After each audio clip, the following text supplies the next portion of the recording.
Oke, selamat pagi. Selamat pagi ya pemirsa ya. Sebelumnya karena ini channelnya ada di YouTube dan juga di halaman Facebook, silahkan kalau di YouTube nanti di subscribe ya. Jangan lupa di subscribe karena subscribe itu gratis ya.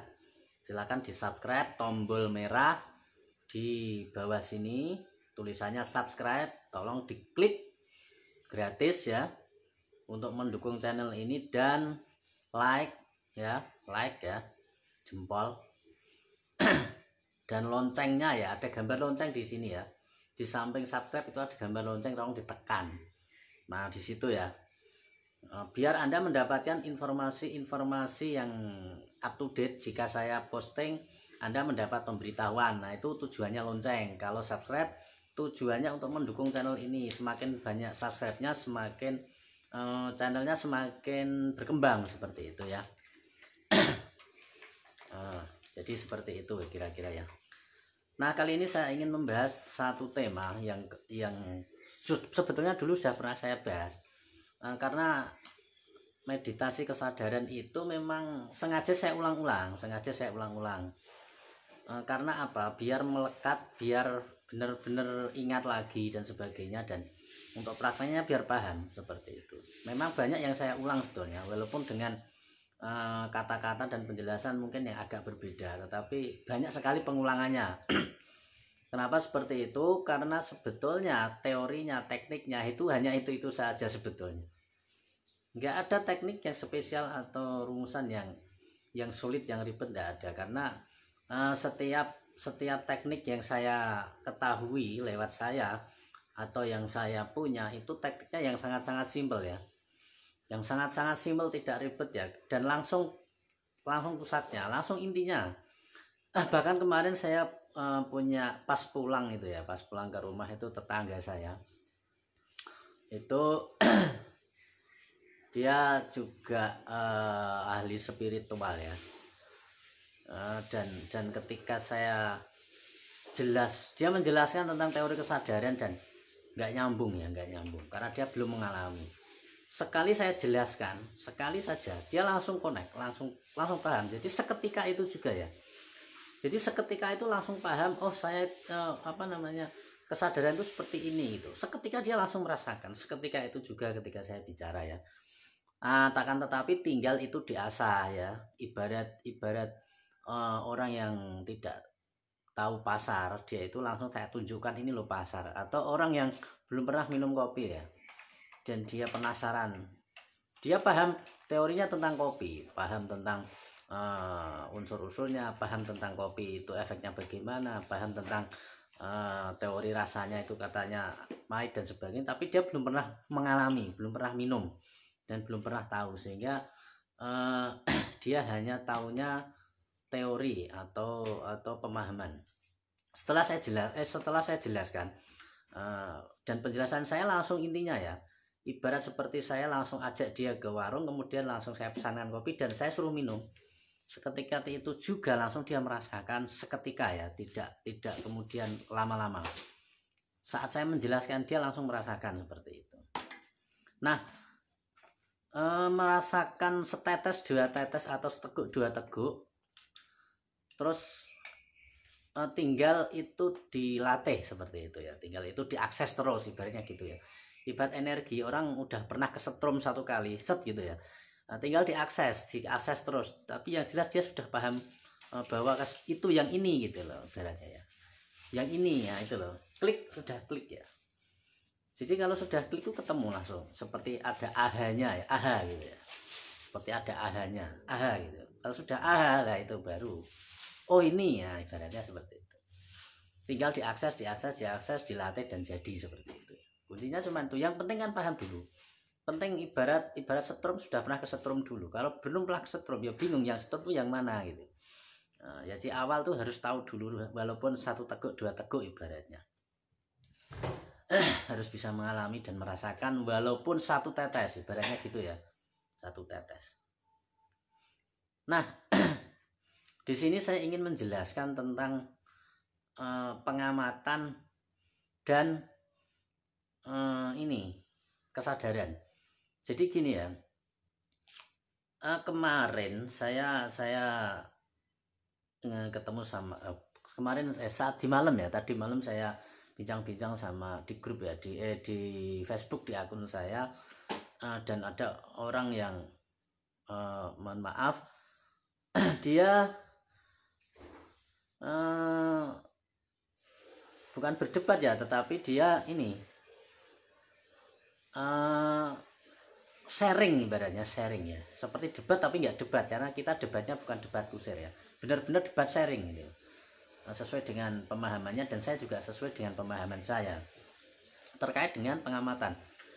Jadi dia itu ngeluhnya gini, saya itu sudah mengalami, saya sudah praktek pengamatan tapi saya mengalami kejenuhan gitu.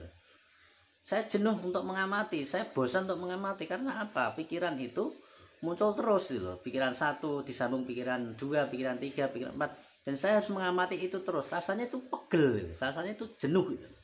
Mungkin juga sebagian Anda ada yang mengalaminya, makanya ini saya bahas ya. Jadi ada pikiran satu kita amati, pikiran dua kita amati, pikiran tiga kita amati, pikiran empat kita amati.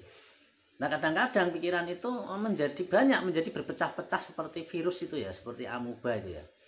Jadi jari 1, 2, 3, 4, 5 sampai 100, bahkan kemudian bisa bertentangan satu sama lain. Ada pikiran A diperang sama pikiran B. Jadi pikiran A belum selesai, itu sudah ada pikiran B, dan pikiran B itu statusnya kayak perang gitu. Jadi kayak di kepala Anda itu kayak ada dua unsur yang saling bertarung, dan kepala Anda dijadikan sebagai wahananya atau sebagai lapangannya. Jadi lama-lama pecah itu pikirannya. Nah ini banyak terjadi pada orang modern sebetulnya, karena dipermainkan oleh pikiran. Itulah yang disebut dengan jebakan pikiran sebetulnya. Jadi misalkan gini, ketika Anda mengalami kondisi sulit dalam hal keuangan seperti sekarang, itu kan Anda mengeluh ya, duh gimana ini nggak ada uang dan sebagainya. Anda pusing, Anda bingung. Nah setelah Anda pusing, tiba-tiba muncul pemikiran lain. Mungkin gini pemikirannya, wah ya sudahlah, kita terima, kita ikhlaskan, kita Nah itu kan sudah ada dua pemikiran sebetulnya. Satu pikiran yang mengeluh, pikiran negatif, kemudian ada satu lagi pikiran memunculkan pikiran positif. Jadi seperti setan dan malaikat itu perang di kepala Anda gitu loh.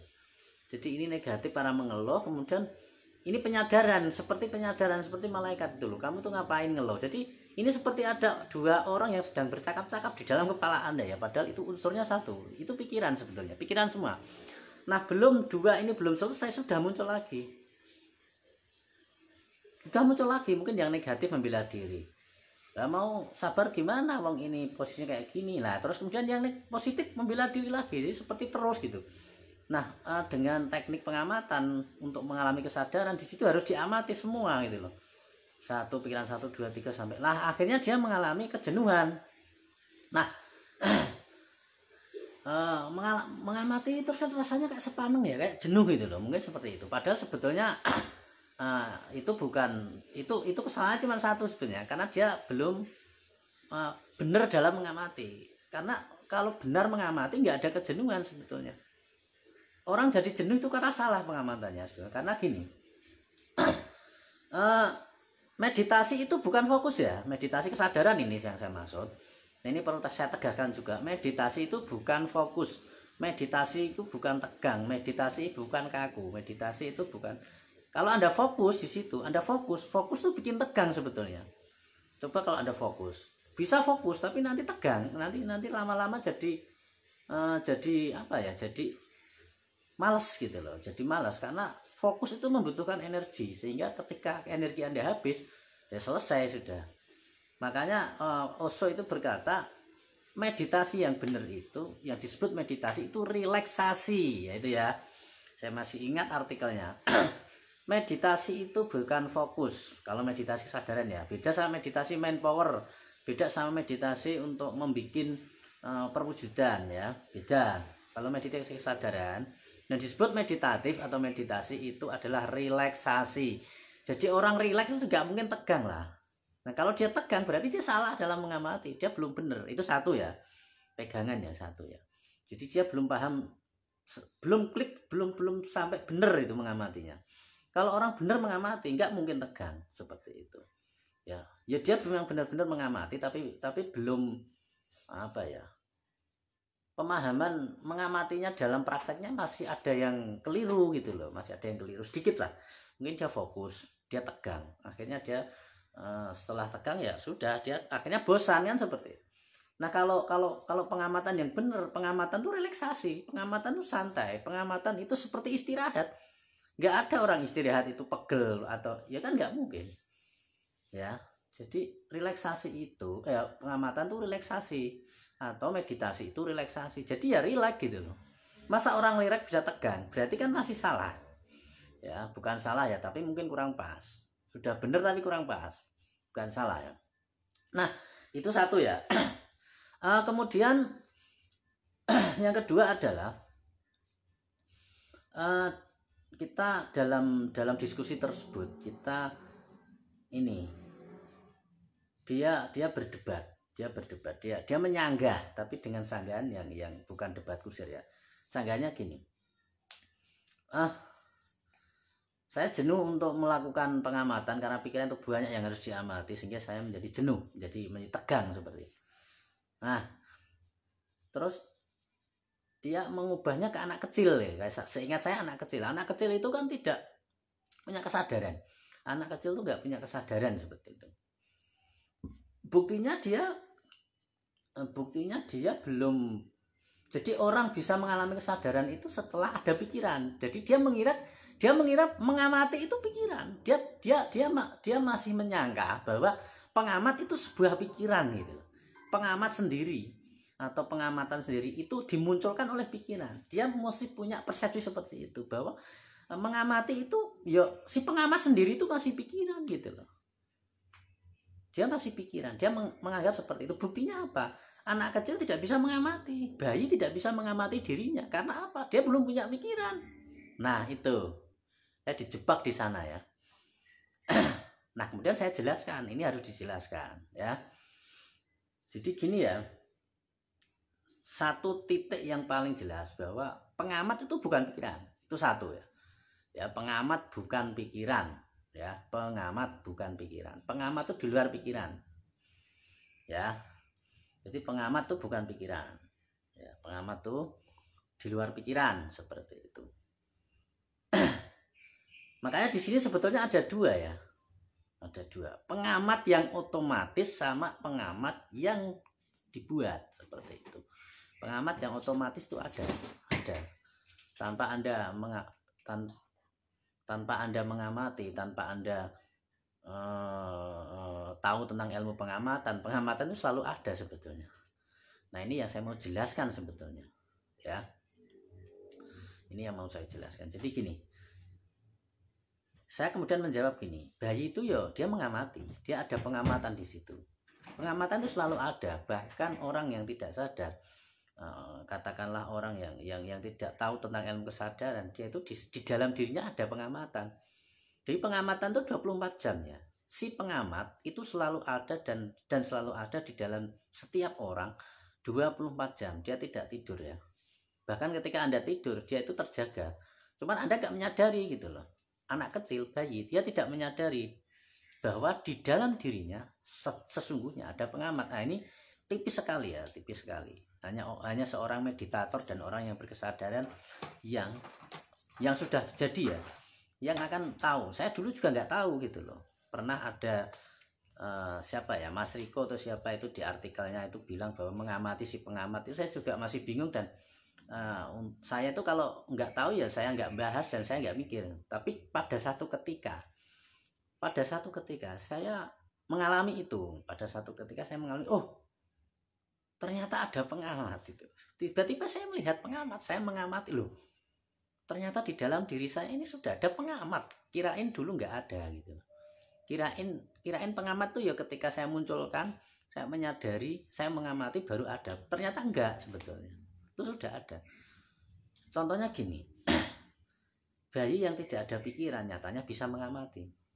Nah, saya contohkan secara rinci ya. Contohnya gini, ketika Anda mengalami sakit di kepala atau dimanapun. Nah, saya ilustrasikan ini bukan orang berkesadaran ya, bukan orang berkesadaran tapi orang biasa. Orang biasa bahkan mungkin orang jelek gitu ya.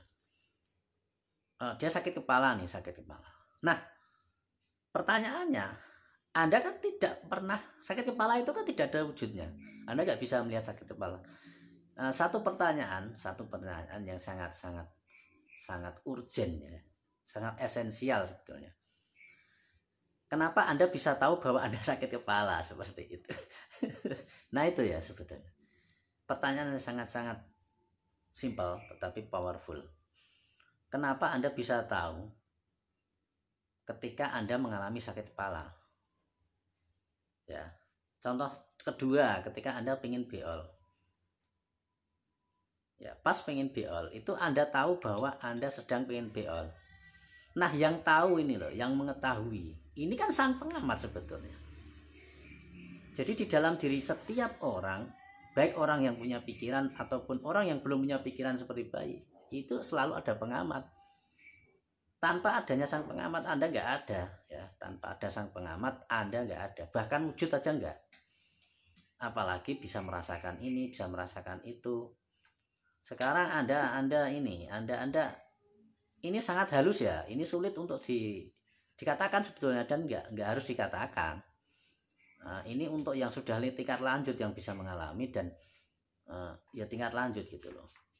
Jadi ketika kepala Anda sakit tanpa Anda mengamati rasa sakit itu Anda sudah tahu sebetulnya kalau Anda itu sakit kepalanya gitu loh maksud saya. Ketika Anda beol tanpa Anda mengalami kesadaran, secara otomatis pengamatan itu pasti ada. Buktinya apa? Anda tahu bahwa itu Anda sedang pengen beol. Yang tahu itu siapa? Yang si pengamat.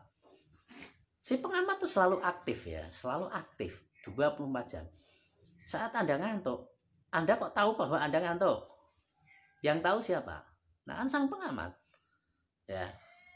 Cuman gini, yang disebut dengan, makanya ada dua unsur, ada 3 unsur. Satu, ketidaksadaran. Ya, ketidaksadaran itu ya orang umum kayak kita ini. Nah, ketidaksadaran pun ada pengamat, tapi pengamatnya yang otomatis. Ya. Ketidaksadaran pun ada pengamat karena pengamat itu selalu ada. Yang saya maksud tadi secara otomatis. Yang kedua adalah sang pengamat. Jadi sang pengamat ini bisa berada dimanapun.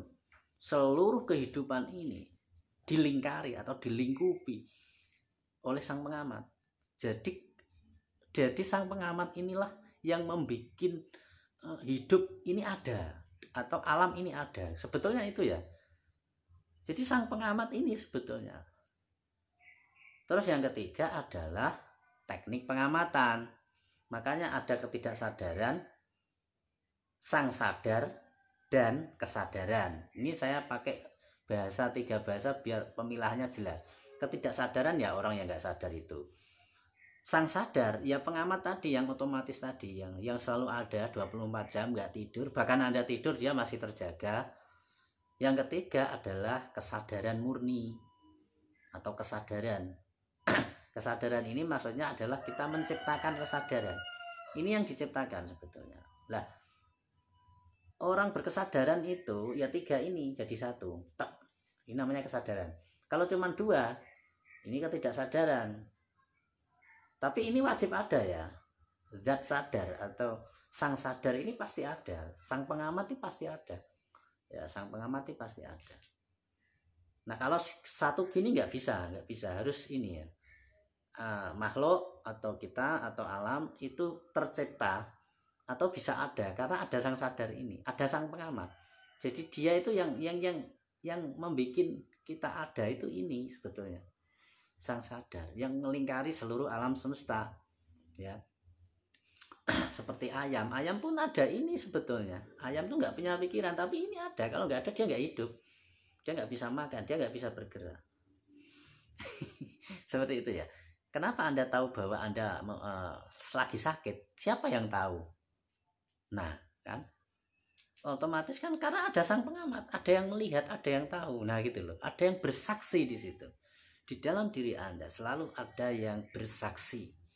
Bersaksi ketika Anda pengen beol, bersaksi ketika Anda pengen kencing, bersaksi ketika Anda pengen tidur atau ngantuk, bersaksi ketika Anda sedang patah hati misalnya, atau bersaksi ketika Anda sedang sakit kepala dan sebagainya. Selalu ada saksi. Cuman begini ya, yang dimaksud dengan kesadaran atau latihan mengalami kesadaran adalah menyaksikan yang sedang bersaksi di dalam diri Anda. Bedanya itu sebetulnya.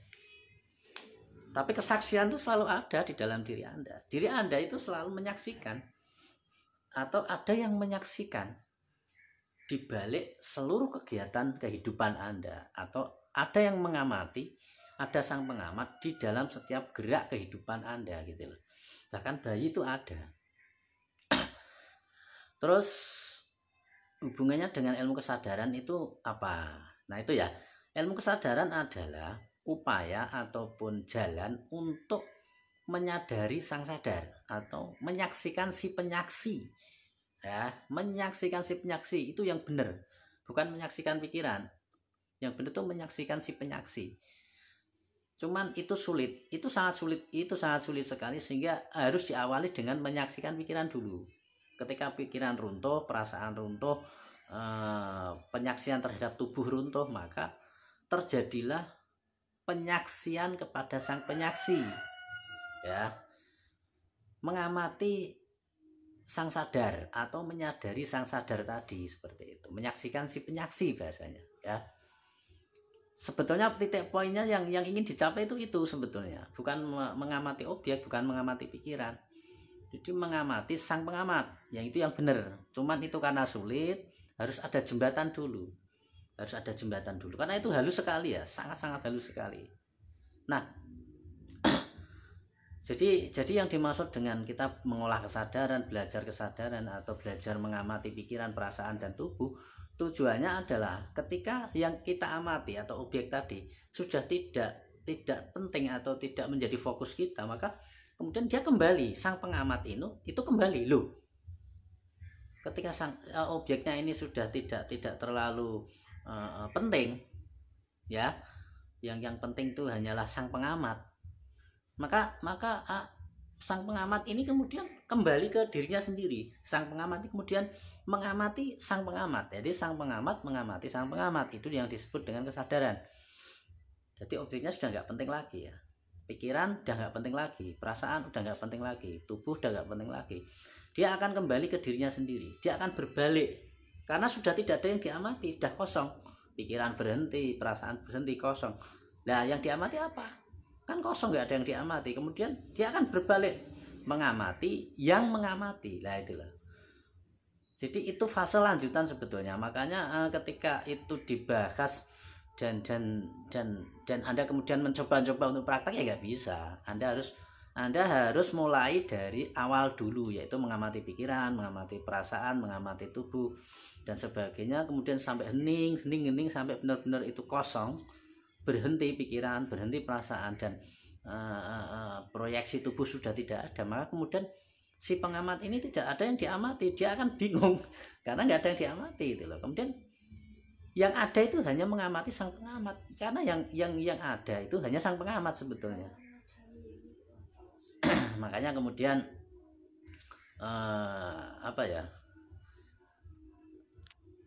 ya ini kemudian saya jelaskan seperti itu lewat video, karena kemarin tadi malam itu saya menjelaskannya lewat chat gitu loh. Jadi itu ya yang saya maksud ya. Jadi di dalam setiap diri manusia atau apapun di alam semesta ini selalu ada sang pengamat. Sang pengamat itu selalu ada. Tetapi kita belajar kesadaran itu tujuannya apa? Ya mengamati sang pengamat, menyadari sang sadar, ya menyadari bahwa di dalam diri itu ada kesadaran, itu loh, menyadari ada kesadaran. Nah ketika itu sudah tercapai, ya situ bersatu di situ ya. Dan itu yang bisa cuman manusia, ya, yang bisa cuman manusia dan dewa atau malaikat mungkin ya, tapi yang jelas manusia yang bisa. Kalau makhluk lain mungkin nggak bisa seperti itu. Jin bisa ya, jin bisa. Tapi kalau kayak hantu atau apa mungkin nggak bisa. Tapi kalau jin bisa. Karena jin dan manusia yang bisa ya, yang bisa berlatih seperti ini. Oke, itu aja dari saya. Ada pertanyaan silahkan bertanya ya.